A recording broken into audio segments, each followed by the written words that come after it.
Now, speaking of Russia, Moscow has made a power move on the other side of the world. Yesterday, some Russian ships arrived in Cuba.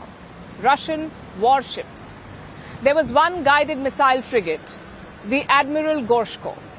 It's the lead ship of an entire class of frigates, armed with Caliber cruise missiles, Zircon hypersonic missiles, and Onyx anti-ship missiles.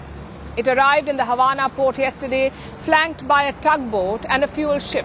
So a Russian frigate, armed to the teeth, docked in Cuba, a country that the US has embargoed since 1958. You heard that right, 1958, 66 years.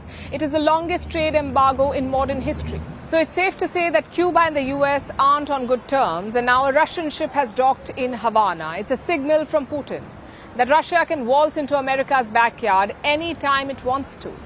And the frigate wasn't even the real message.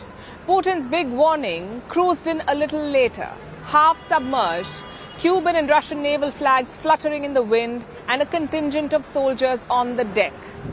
It was a Russian nuclear-powered submarine, the Kazan. Cuba greeted the vessel with a cannon salute. The residents of Havana had lined up to get a glimpse of the ships, especially the submarine. I saw it, a submarine, and I said, wow. And I took a picture. I have never seen a submarine in Havana in my life. It impresses me a little because I have never seen something so close, such a large ship of that magnitude. The Cubans were clearly impressed. But Putin isn't doing this to capture their attention. His target is a little to the north. Barely 160 kilometers away from Cuba, that is where Florida begins, which means that Putin has just sent his warships to America's doorstep.